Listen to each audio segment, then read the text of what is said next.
plus particulièrement le Rwanda et l'Ouganda, pays avec lesquels nous avions des tensions, pour vous proposer de travailler ensemble, de rapprocher nos peuples, nos communautés, pour le développement et le bien-être de celles-ci. À aucun moment, je n'ai affiché une attitude belliqueuse, quelle qu'elle soit, à l'égard du Rwanda ou de l'Ouganda ou d'un autre de nos 9 voisins. Aujourd'hui, nous vivons cette situation et nous sommes les deux seuls capables d'arrêter cette escalade. Je le dis en prenant à témoin le président João Lourenço, notre président actuellement de l'Union africaine, dont je rends d'ailleurs l'hommage, un hommage particulier pour son implication dans cette crise et qui, comme vous le savez, était à quelques encablures de la régler définitivement. Mais malheureusement, sans aucune raison, en tout cas je n'en ai jamais entendu jusqu'à ce jour, vous avez boycotté cette cérémonie alors que nous étions à 98% déjà de recouvrer une paix durable. Mais il n'est pas trop tard pour bien faire. Et c'est pour ça que je prends à témoin ce forum et à travers lui le monde entier pour vous tendre la main, Monsieur le Président, à ce que nous fassions la paix des braves. Et cela demande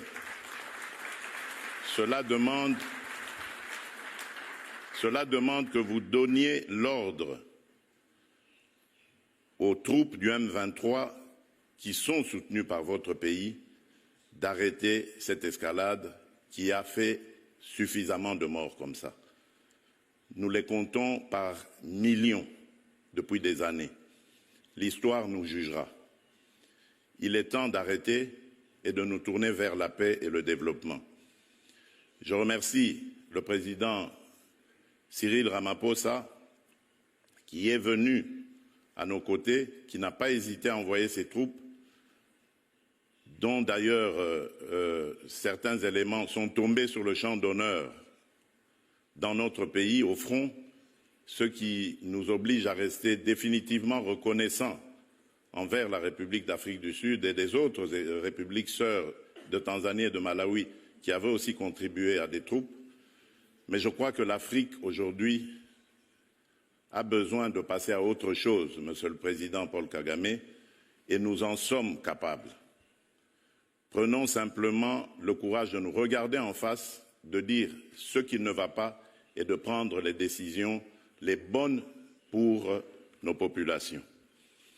Et donc, le plaidoyer que j'avais prévu pour appeler à des sanctions, je préfère le suspendre pour le moment, en attendant évidemment d'avoir la réponse du président Kagame, parce que j'ai vu ici dans la salle également l'émissaire du président Donald Trump, dont je salue l'implication dans la crise qui frappe mon pays, et à travers lui également nos amis et frères du Qatar avec son émir, qui le président Lourenço, qui aussi est à nos côtés pour ça. Je crois que cet appel est la preuve que la République démocratique du Congo n'est pas belliqueuse. La République démocratique du Congo veut la paix, la véritable paix qui va entraîner la stabilité et permettre le développement de cette région qui, pour moi, est l'une des plus belles régions du monde, c'est-à-dire cette région des Grands Lacs. J'espère que cet appel sera entendu par le président Kagame et je lui dis ma disponibilité à discuter de cette situation. Excellences, Mesdames, signé en 2023 et confirmé le vœu de le voir fondé sur les réalités d'aujourd'hui, les ambitions de demain et la mémoire des erreurs d'hier. Nous sommes prêts, mais ce futur, nous voulons le construire ensemble, dès à présent, dans la transparence, dans l'équité et dans le respect mutuel. L'Afrique vous attend, la République démocratique du Congo vous accueille, plus particulièrement le Rwanda et l'Ouganda, pays avec lesquels nous avions des tensions pour vous proposer de travailler ensemble, de rapprocher nos peuples, nos communautés, pour le développement et le bien-être de celles-ci.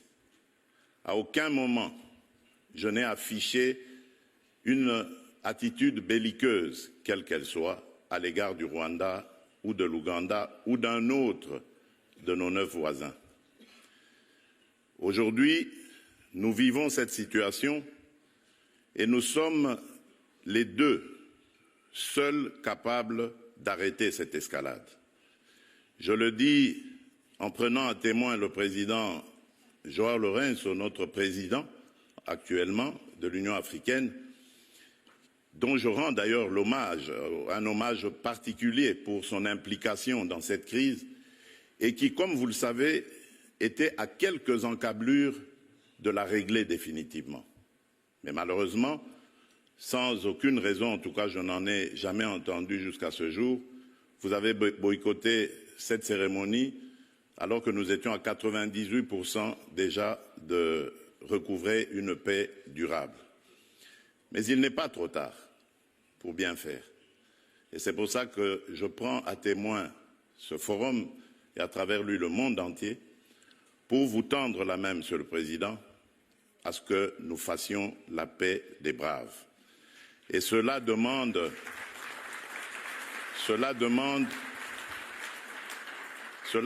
que vous donniez l'ordre aux troupes du M23 qui sont soutenues par votre pays d'arrêter cette escalade qui a fait suffisamment de morts comme ça. Nous les comptons par millions depuis des années. L'histoire nous jugera. Il est temps d'arrêter et de nous tourner vers la paix et le développement.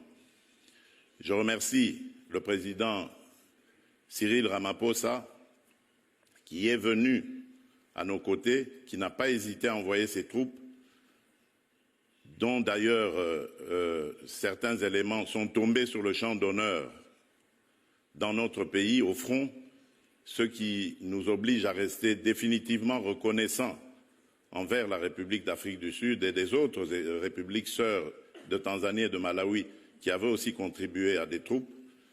Mais je crois que l'Afrique aujourd'hui a besoin de passer à autre chose, Monsieur le Président Paul Kagame, et nous en sommes capables.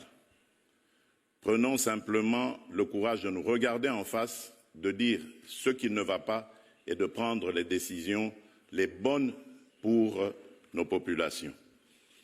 Et donc, le plaidoyer que j'avais prévu pour appeler à des sanctions, je préfère le suspendre pour le moment, en attendant évidemment d'avoir la réponse du président Kagame, parce que j'ai vu ici dans la salle également l'émissaire du président Donald Trump, dont je salue l'implication dans la crise qui frappe mon pays, et à travers lui également nos amis et frères du Qatar avec son émir qui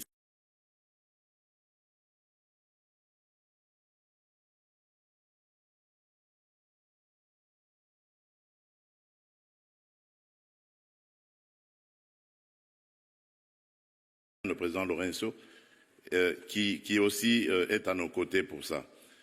Je crois que cet appel est la preuve que la République démocratique du Congo n'est pas belliqueuse.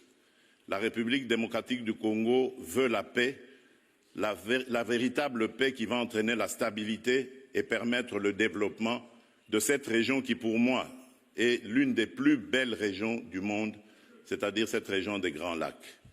J'espère que cet appel sera entendu par le président Kagame et je lui dis ma disponibilité à discuter de cette situation. Excellences, Mesdames,